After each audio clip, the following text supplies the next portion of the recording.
असाच आहे की या अधिवेशनामध्ये ज्या पद्धतीने काही महत्वाच्या मुद्द्यांवर चर्चा व्हायला पाहिजे ती चर्चा होत नाहीये आणि मग ती चर्चा त्या पद्धतीची होत नसल्यामुळे कदाचित आमदारांना इथे येऊन चर्चा करण्यामध्ये रसच राहिलेला नाही। मंत्री नाही म्हणून तहकूब होतं आणि नंतर 2-3 मंत्री आहेत पण बोलण्यासाठी कुणी नाहीत, आमदार पूर्ण कोरम त्या ठिकाणी करत नाहीत म्हणून तिथे तहकूब होतं की व्हीएसआरला वाचवण्याचा प्रयत्न काही सत्ताधाऱ्यांकडनं तिथं केला जातोय।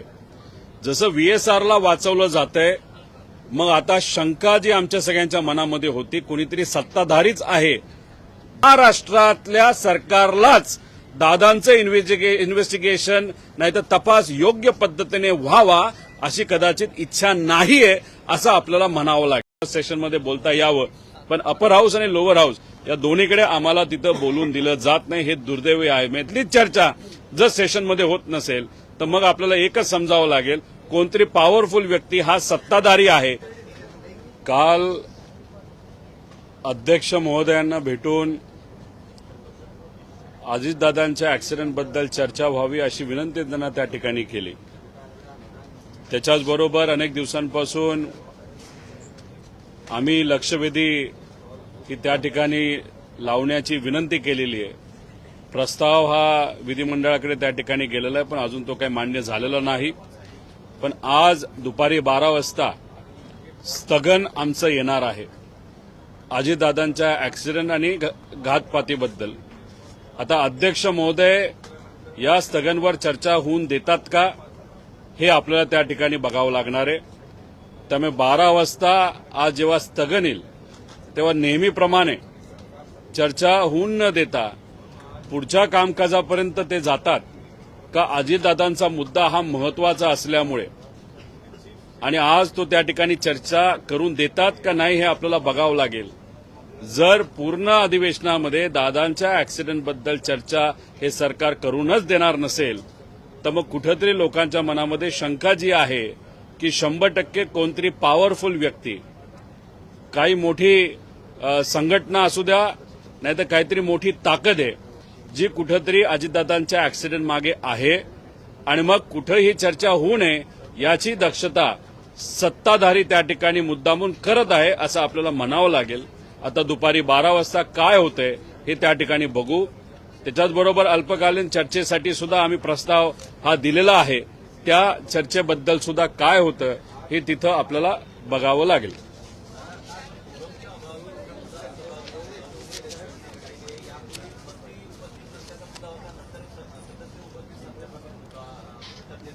विषय असाच आहे की या अधिवेशनामध्ये ज्या पद्धतीने काही महत्वाच्या मुद्द्यांवर चर्चा व्हायला पाहिजे ती चर्चा होत नाहीये आणि मग ती चर्चा त्या पद्धतीची होत नसल्यामुळे कदाचित आमदारांना इथे येऊन चर्चा करण्यामध्ये रसच राहिलेला नाही। आपलं हे जे सेशन जिथं होतं विधिमंडळ जे आहे ते सर्वात मोठं या ठिकाणी न्याय देणारं एक विधिमंडळ आहे जिथं रूल्स अँड रेग्युलेशन हे बनवले जातात। पण दुर्दैव असं आमदारांनाच इथं येऊसं वाटत नसेल, नाहीतर आवाज दाबला जात असेल, नाहीतर बोलून दिलं जात नसेल तर मग कुठं ना कुठेतरी या महाराष्ट्रावर अन्याय होतो असं आपल्याला म्हणावं लागेल। एकदा मंत्री नाही म्हणून तहकूब होतं आणि नंतर 2-3 मंत्री आहेत पण बोलण्यासाठी कुणी नाहीत, आमदार पूर्ण कोरम त्या ठिकाणी करत नाहीत म्हणून तिथं तहकूब होतं। म्हणजे दुर्दैव असं आपल्याला म्हणावं लागेल की ही या महाराष्ट्राच्या विधिमंडळाची परिस्थिती आहे। पहिल्या दिवसापासून विधान परिषदेत सातत्यानं मागणी केली जाते की ह्या अपघाताच्या बाबतीत चर्चा झाली पाहिजे। विधान परिषदेत सुद्धा चालढकल केली जाते, याचा अर्थ काय काढायचा नाही? याचा अर्थ एकच आहे की व्हीएसआरला वाचवण्याचा प्रयत्न काही सत्ताधाऱ्यांकडनं तिथं केला जातोय। जसं व्हीएसआरला वाचवलं जातंय मग आता शंका जी आमच्या सगळ्यांच्या मनामध्ये होती कुणीतरी सत्ताधारीच आहे जो अजितदादांच्या घातपाताच्या मागे आहे, ही जी शंका नाहीतर अशी जी काही विचार आमच्या मनामध्ये होता तो कुठेतरी दृढ त्या ठिकाणी होत चाललेला आहे। साधा एफआयआर करायचा होता, एफआयआर साधा या महाराष्ट्रामध्ये दादांच्या बाबतीत करून दिला नाही। सीबीआयला प्रस्ताव द्या अशी मागणी अजितदादांच्या पक्षाने तिथं केली, दुर्दैव असं तो पक्ष सत्तेत असून सुद्धा स्मरणपत्र द्यावं लागलं की सीबीआयच्या चौकशीबद्दल काय झालं. दिल्लीत जेव्हा मी तिथं गेलो, दिल्लीत जेव्हा आम्ही चर्चा केली, आम्हाला कळलेलं की महाराष्ट्राकडनं दादांच्या ऍक्सिडेंटबद्दल इन्व्हेस्टिगेशन करण्याची जी काय विनंती सीबीआयला करा असं सांगण्यात आलं होतं, तसं कुठलंही पत्र महाराष्ट्र शासनाकडनं सीबीआयकडे गेलेलं नाही.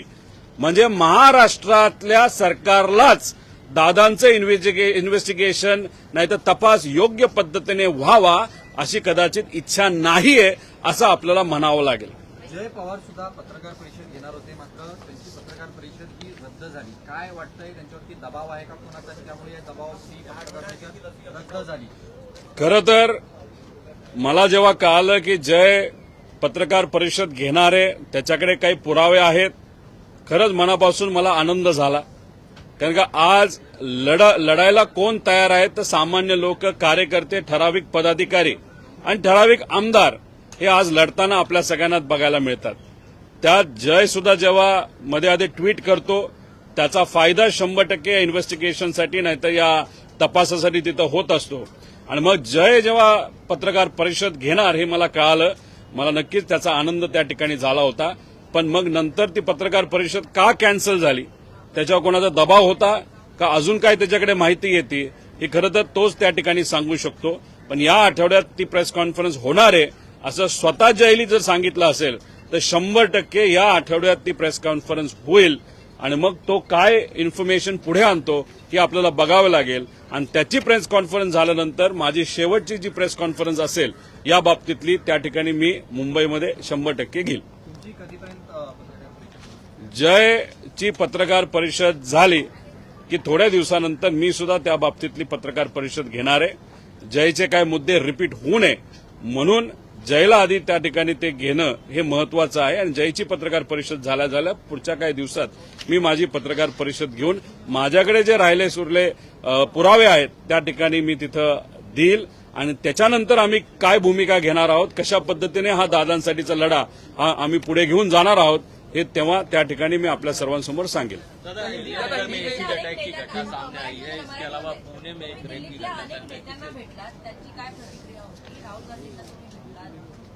राहुल गांधीजींना जेव्हा भेटलो तेव्हा ते सुद्धा आम्हाला या बाबतीत मदत करत आहेत. पुढच्या काही दिवसामध्ये या बाबतीतलं स्पष्टपणे मी तुम्हाला सांगेलच. पण त्यांचं जे कार्यालय आहे सातत्याने माझ्या संपर्कात आहे आणि मग नक्कीच येत्या काळामध्ये त्यांच्याकडनं आम्हाला सहकार्य होईल असं तिथं आम्हाला वाटतं. त्याच्याचबरोबर आपण तेजस्वी यादव साहेबांचा जो पक्ष आहे त्याचे जे खासदार आहेत झा साहेब त्यांनी तिथं मुद्दा मांडलेला आपण सर्वांनी तिथं बघितला, ज्याला उत्तर जे राममोहन नायडू आहेत थातूर मातूर त्या ठिकाणी दिलेलं आहे. अतिशय म्हणजे काहीच उत्तर दिलं नाही असं आपल्याला तिथं म्हणावं लागेल. शेवटी व्हीएसआर बरोबर त्यांचे आर्थिक आणि व्यक्तिगत संबंध असल्यामुळे ते सुद्धा मंत्री असताना सुद्धा या नेत्याला बाजूला सारून व्हीएसआरला वाचवण्याचा प्रयत्न करत आहे हे आपल्याला काल परवा सिद्ध झालं. त्याच्याचबरोबर सावंत साहेब जे आहेत, उद्धव ठाकरे साहेबांची शिवसेना, त्याच्याचबरोबर राऊत साहेब आहेत, यांनी सुद्धा तिथं बोलण्याचा प्रयत्न केला, त्यांना तिथं बोलून दिलं नाही. आमच्या पक्षातल्या सुद्धा आमदारांनी तिथं 0 आवरची चर्चा लावण्याचा प्रयत्न तिथं केलेला आहे. होम डिपार्टमेंटच्या अंतर्गत त्यांना काही मुद्दे मांडायचे आहेत पण तो विषय कुठेच चर्चेत येत नाही हे आपलं दुर्दैव त्या ठिकाणी म्हणावं लागेल. पण खासदार आपापल्या लेवलला त्या ठिकाणी बोलत आहेत आणि आमदार म्हणून आम्ही सुद्धा इच्छा व्यक्त करतोय की अधिवेशनात सेशनमध्ये बोलता यावं.